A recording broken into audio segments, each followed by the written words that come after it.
What are our words but wind? Yet one of your words leaves your image forever twinned. Like man's breath short-lived since our father Adam sinned.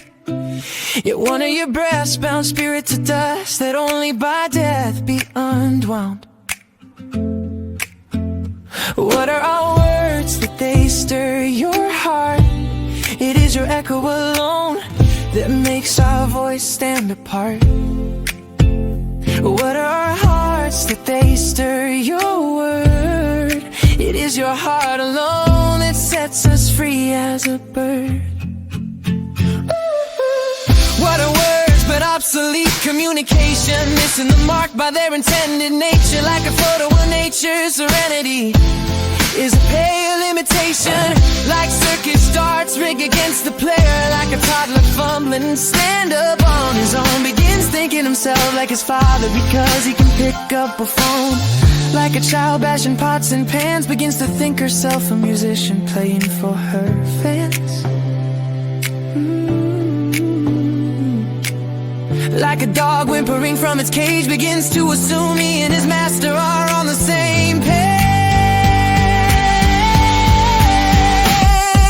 Surely your thoughts are higher than ours, are speaking as presumptuous as Babel's towers.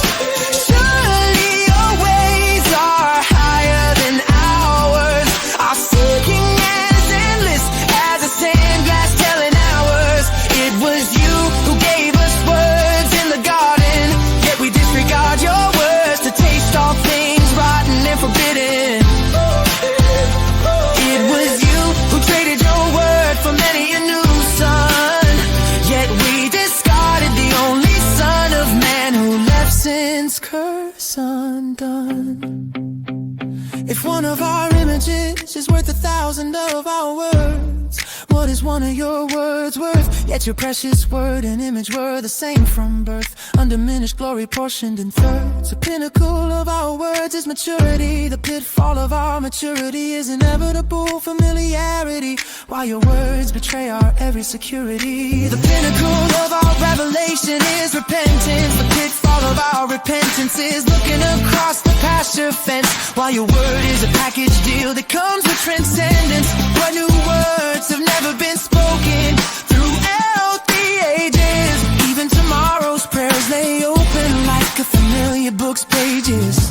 You say by our speech, pure of smudged, we will be judged. You say the tongue is a rudder, steering down streams worse or better, but our loose lips are better at sinking ships, and our sharp words cut others as easily as curds.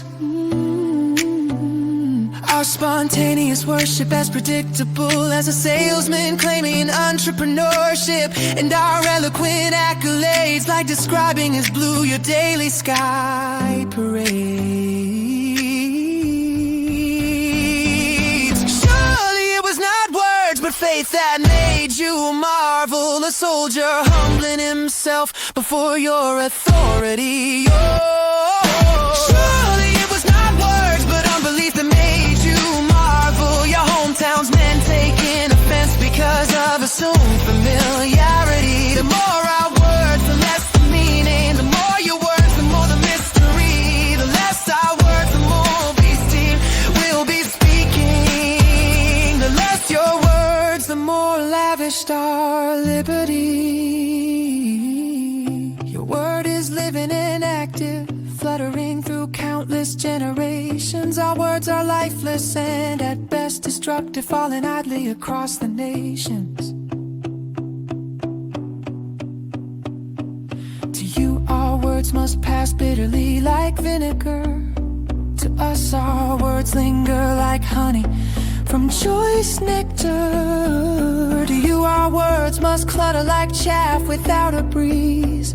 To us our words can't be held at bay like any stifled sneeze. To you our words are sure to sound like lip service.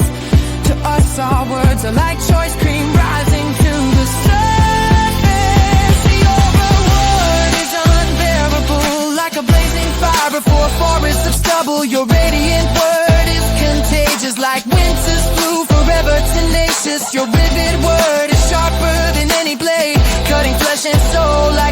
clip and hairspray. Your revealed word does not fade with